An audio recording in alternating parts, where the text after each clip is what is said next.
Hi guys, good morning. So kahapon maulan, tapos ngayon ah, mainit na. So tapos na po yung low pressure ata. Kasi nakita na yung haring araw. So yun guys, nandito po tayo ngayon sa ating pugo, no. So kanina guys, pinalitan natin yung sapin dito sa sa yung patubigan nila, kasi silupin lang yung gamit natin, kaya lang pag natambakan ng maraming ipot,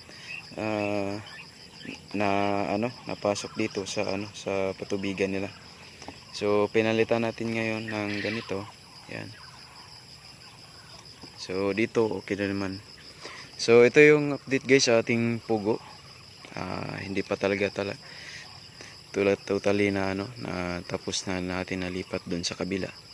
So ito yun sila guys, meron pang bakante dito na ito, kulang pa to kasi konti pa lang sila dito, nasa 30 plus. Tapos dito wala pa. Then dito guys, okay na, kompleto na po dito. Yan, kumakain na po sila. Yan. So dito din sa kabila. Yan. At dito din, yan, kung makikita nyo, kakatapos lang natin magbigay ng pagkain sa kanila. At yun. So dito guys, kompleto na to. Itong cage na to, kompleto na po ito. At halos nandito na sila. Yan. So kung mapansin nyo guys, marami pang pagkain kasi kakatapos lang natin magbigay. At ito na yung itlog nila. So available po yung itlog nila guys, no? So marami tayong harvest ngayon. Meron pa dun sa kabila. Yan. So ito yung update guys sa ating sa paglipat ng bagong kulungan, no? I mean paglipat ng mga pugo dito sa bagong kulungan. Yan. So yun na po sila. Yan. So hindi na maiputan yung itlog nila guys kasi may na dito, tapal. Yan. So ang ganda tingnan nila habang kumakain. Yan, nakatingin pa sila sa atin. Yan. Tapos dito din sa baba, yun, kumakain sila. Yung pag-harvest pala natin guys sa itlog nila every morning, no? So bukas ulit may harvest na naman tayo. So medyo mahina yung yung bintahan ng itlog ngayon dito sa atin kasi gawa ng palaging umulan, tapos magbabakasyon na din, no?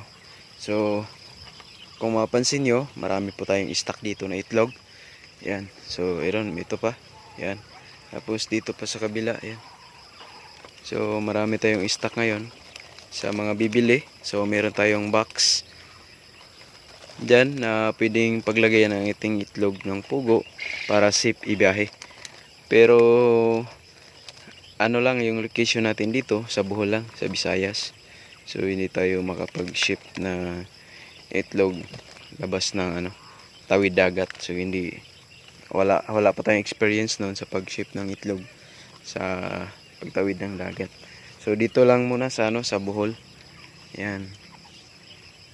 So yun lang yung update sa ating mga pugo guys, at meron pa naman tayong mga pugo dun sa kabila. Yan.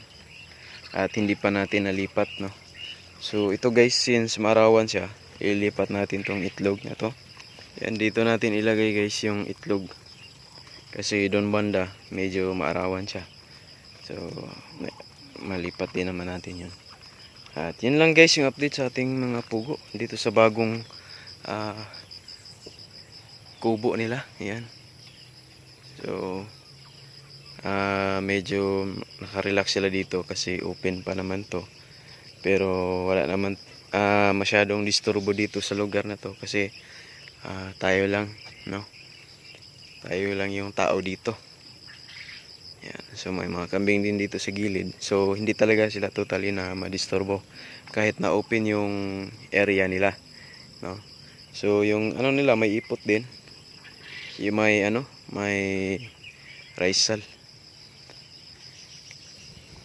Pero lalagyan natin to guys ng ano, ng ang tawag dito, yung trapal dito sa bandang gilid at doon din sa kabila. Tapos dito din sa harap lagyan natin ng trapal na nakahangir lang para hindi direct sila makikita pag may tao, may bisita tayo dun sa kubo natin, no? So pag may bisita tayo, hindi direct nila makita kasi lagyan natin to ng ano, ng harang dito, trapal na nakaganon. Parang katulad ng sa kambing natin, ganyan.